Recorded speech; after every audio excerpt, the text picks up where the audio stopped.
की जिंदगी अजीरन कर दी है, लोगों का सब्र भी जवाब दे गया है। और कल कराची, लाहौर समेत मुल्क के मुख्तलिफ शहरों में लोग सड़कों पर आ गए और शदीद एहतजाज। बिजली मकबूजा कश्मीर से आने वाले दरियाए सिंध और झेलम के पानी से पैदा होती है और लोगों का कहना है कि तकरीबन इस लोड शेडिंग को 48 घंटे हो चुके हैं। यहाँ पर खवातीन जो कि बुरी हालत में अपने घरों से निकल के यहाँ सड़क पर मौजूद है, उनसे बात करेंगे। क्या कहेंगे आप?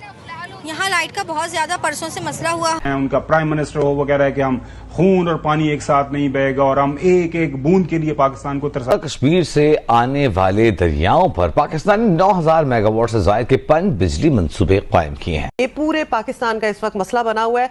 एक दफा फिर आपको बताएं कि बिजली बहरान मुल्क का सबसे बड़ा मसला बन गया कि पाकिस्तान को जैसे इमेजिन किया जाता है इंडिया में, उसको सही करो। अगर भारत को आबिद जारहियत से न रोका गया तो इन मंसूबों से बिजली की पैदावार जुजवी मुतासर हो सकती है। और यहाँ पे धरना जारी है, मगर लाइट का कुछ अता पता नहीं, सिर्फ और सिर्फ आश्रय दे रहे हैं लोगों को। यहाँ बच्चे भूखे मर रहे हैं, घर में बीमार पड़े ना। पूरा दिन ये करते रहते हैं, आदाब आदाब, अल्हम्दुलिल्लाह, माशाअल्लाह, सुभानअल्लाह, इंशाअल्लाह, वो जाली वाली टोपी पहन के। It gives a doubt, you never know, because प्रधानमंत्री Modi is known for his unpredictability. प्रधानमंत्री मोदी के साथ आप प्रेडिक्टेबल नहीं हो सकते, वो उनके साथ नॉर्मल एनालिसिस काम नहीं करती है। अखबारात के अंदर आप देख सकते हैं, खबर छपी हुई है कि जी भारत ने दरियाए सिंध का पानी रोकने के लिए एक मास्टर प्लान तैयार कर लिया है।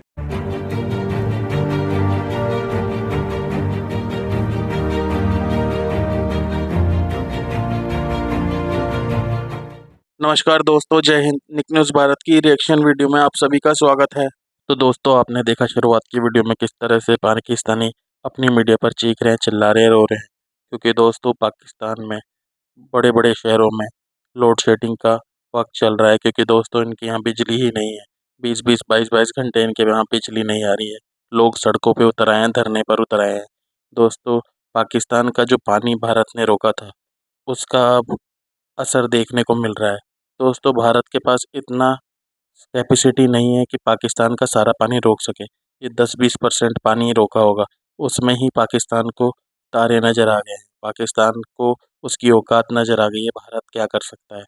भारत आगे आने वाले समय में इसका पूरा पानी भी रोकेगा।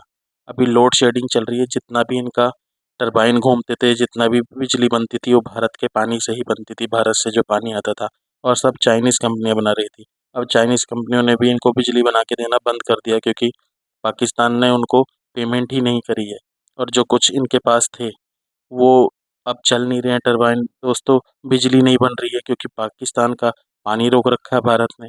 तो दोस्तों, इस तरह से भारत की वजह से पाकिस्तान में बिजली ही नहीं। भारत ने पाकिस्तान को उसकी औकात याद दिला दी है और आगे भी दिलाता रहेगा। तो इसी टॉपिक पर चलते हैं आगे की वीडियो की तरफ। धन्यवाद। Gives a doubt, you never know, because प्रधानमंत्री Modi is known for his unpredictability. प्रधानमंत्री मोदी के साथ आप प्रेडिक्टेबल नहीं हो सकते, वो उनके साथ नॉर्मल एनालिसिस काम नहीं करती है।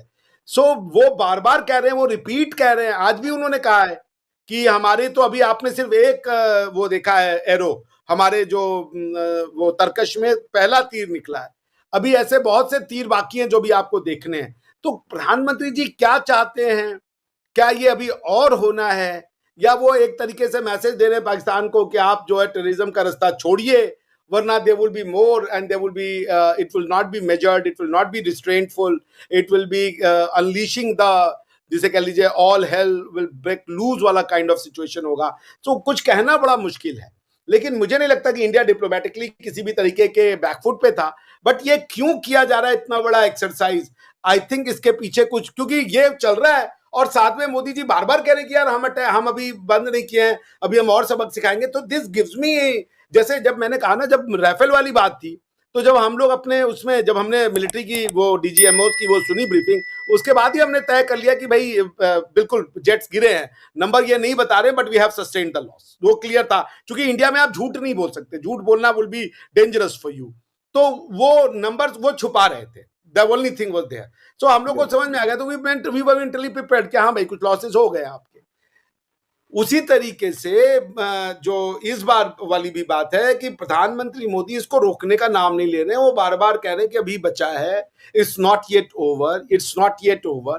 क्या वो ट्रम्प साहब को दे रहे हैं मैसेज?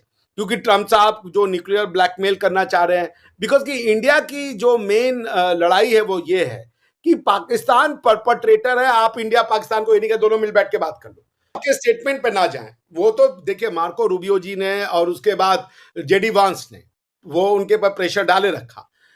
ट्रम्प साहब एरेटिक है स्टेटमेंट देने के लिए, वो कितना कंट्रोल कर रहे हैं इंडिया पाकिस्तान रिलेशनशिप को, उस पे उनकी कितनी चल रही है ये बात अभी तो बाहर नहीं आएगी, 20-25 साल बाद बात आएगी, हो सकता है तब तक मैं दुनिया में भी ना रहूं। मगर पॉइंट ये है कि आप अगर अमेरिकन बिहेवियर्स को देखें, ट्रम्प साहब के बिहेवियर को, जेडी वांस के और मार्को रूबियो के बिहेवियर को, दोनों अलग अलग है। जेडी वांस साहब कह रहे थे कि भाई ये इनका मसला है, हमको ना घिसो इस बीच में, बिल्कुल हमें कुछ लेना देना नहीं है, हमारा कुछ लेना देना नहीं है। और ट्रम्प साहब कह रहे हैं कि नहीं हमारा लेना देना, हमने करवाया है और हम चाहते हैं कि हम दोनों हमने करवाया, मीडिएशन ने करवाई है, वो बार-बार वो कह रहे कि हाँ, वो कह रहे करवाया भी है और हम और करवाने को तैयार है। तो दोनों अलग अलग, बिल्कुल जी, दोनों अलग अलग स्टेटमेंट ले रहे हैं, तो वो कॉन्ट्राडिक्टिंग है। तो मुझे नहीं पता कि जो उनका डीप स्टेट है वो किसके डायरेक्शंस ले रहा है। और अमेरिका अभी जो देखिए वो खुद भी एक बहुत बड़े गवर्नमेंटल टर्मोइल से गुजर रहा है, क्योंकि डीओजी से वो स्टेप डाउन कर गए, क्या नाम है उनका, इलॉन मस्क। अब उसके बाद यह है कि उनकी जो बाकी कंट्रीज के साथ वो हर कंट्री को बुला करके व्हाइट हाउस में गरिया दे रहे हैं, किसी भी उसको बुला रहे हैं प्रेसिडेंट को, उसकी वहीं पे वो माँ बहन कर दे रहे हैं कि भैया तुम ऐसा कर, वो साला टॉर्चर सेंटर हो रखा है, वो 3rd सेल डिग्री हो रखा है, पुलिस थाना हो रखा है कि वहां बुला के वो सबको गरिया रहे हैं। ट्रम्प साहब पब्लिक के सामने रामापोसा जी गए थे, उनको कह रहे कि तुम गोरों को मार रहे हो। अभी वो बिल्कुल क्या नाम है, यूक्रेन वाले को कह रहे थे कि तुम बड़े पागल आदमी हो, तुम मेरी बात नहीं सुन रहे, रशिया के साथ तुम लड़ रहे हो। तो भैया उनका कोई भरोसा नहीं रह गया, वो किसी के सामने कुछ बोल रहे हैं, but I don't think he is in the control. कह दिए थे उन्होंने कि India has a right to self. Bahawalpur में हमला करके ये मतलब नहीं यूज करना होता है, भावलपुर के अंदर हमला हुआ, मुरीद के लाहौर के बिल्कुल दिल में है वो हमला हुआ, तो इसको नहीं कहते इंटरनेशनल बॉर्डर। पहली दफा 1971 के बाद जिसके ऊपर मतलब दोनों तरफ से स्ट्राइक हुई, पहले हिंदुस्तान ने की इंटरनेशनल बॉर्डर को। नो ठीक है, पर जो इंडियन परसेप्शन है फकर भाई, आपकी बात सही है, यू आर एब्सोल्युटली राइट। हमारा परसेप्शन ये कि हिटिंग पाकिस्तान आर्मी को नहीं मार रहे हो तो इनको मारने का कोई मतलब नहीं है, तो प्यार देंगे, तो खड़े होते रहेंगे। ये तो रक्त बीज है ना, इनको तो आप बनाते रहोगे भाई, ये तो ऐसी फैक्ट्री कभी बंद नहीं होगी। ये कहाँ का नॉनसेंसिकल थॉट प्रोसेस है। If you have to stop this nonsense, अगर भावलपुर को शट डाउन करना है तो भावलपुर के ऑक्सीजन को शट डाउन करो ना। हाँ, पाकिस्तानी आर्मी को सबक सिखाया जा सकता है, ये ऑपरेशन सिंदूर ने पहला अचीवमेंट किया। It has broken the myth कि एक न्यूक्लियर वो है फायर वॉल है जिसको यूज करके ये ब्लीड इंडिया बाय 1000 कट का गेम पाकिस्तान हमेशा खेलता रहेगा। इंडिया ने इसको बंद कर दिया। So this is the first success of operation Sindoor. Second success जो है वो ऑपरेशन सिंदूर की ये है कि इंडिया ने ये डॉक्ट्रिन ऑफ जो ये था कि हम रिटेलिएटरी मेजर करेंगे, उसको चेंज करके एक्ट ऑफ वॉर कर दिया, और ये नॉन स्टेट एक्टर्स और स्टेट एक्टर्स के बीच के डिफरेंस को मोदी जी ने बदल दिया। द न्यू डॉक्ट्रिन ऑफ प्रधानमंत्री मोदी सेज दैट कि any attack by anyone on the soil of India, if it is linked to Pakistan, it is an act of war. अब आप नॉन स्टेट एक्टर्स को या तो समाप्त करो, खुद से प्रोसिक्यूट करो, सजा दिलाओ, गोली मारो, या आपकी। ऐसी ही लेटेस्ट वीडियो देखने के लिए निक न्यूज़ भारत को सब्सक्राइब करें, लाइक और शेयर करना ना भूलें।